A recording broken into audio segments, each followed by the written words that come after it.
President's longtime advisor, Valerie Jarrett, saying President Obama has been scandal-free for the 8 years he's been in office. We've got, remember this, National Security Advisor Susan Rice. Just one scandal we're talking about. She said this about the Benghazi attack.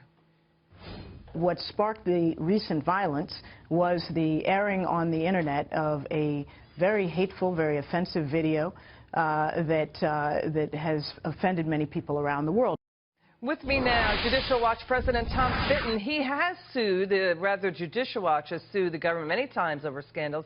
First, Tom, I'd like to take a look at the scandals that Valerie Jarrett did not bring up, besides Benghazi. The IRS targeting conservative organizations. Your group has been all over that. The DOJ seizing journalists' records.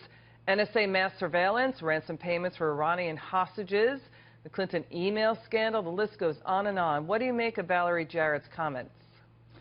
Well, she's either delusional or dishonest, and I think it's a swipe at Trump, suggesting that he has something to be personally embarrassed about. And I have no doubt the president isn't personally embarrassed by any of those scandals. But the fact is they are scandals. Government corruption's at the forefront of American people's concerns about what's going on in Washington. And a big reason for that is because of what President Obama was doing here. Right.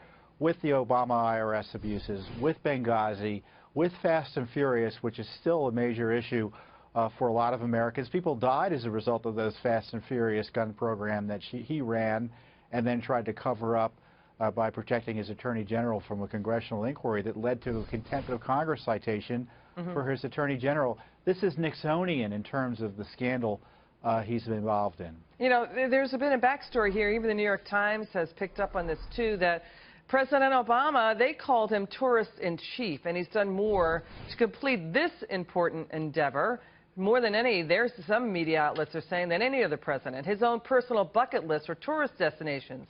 Look at the list. It includes visiting Stonehenge, the Bob Marley Museum, Jamaica, the pyramids in Egypt, the Great Wall of China. You guys did the math. What did you tally? I think it's $96 million in Obama travel costs. Is that cost justified, Tom?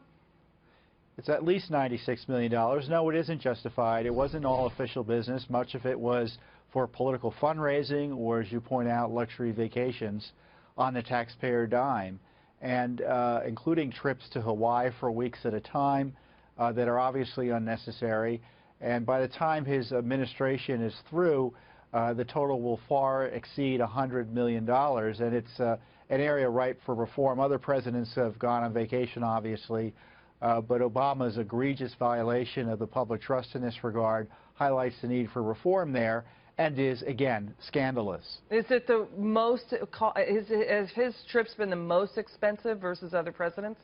Well, with inflation, for sure. Okay. It's a lot cheaper to send someone to Crawford, Texas, like we did with George W. Bush, or to Camp David, as opposed to sending the Secret Service and the military retinue that goes with the president wherever he is to places like Hawaii. All right. Tom Fitton, come back on the show. We love having you on. Always terrific.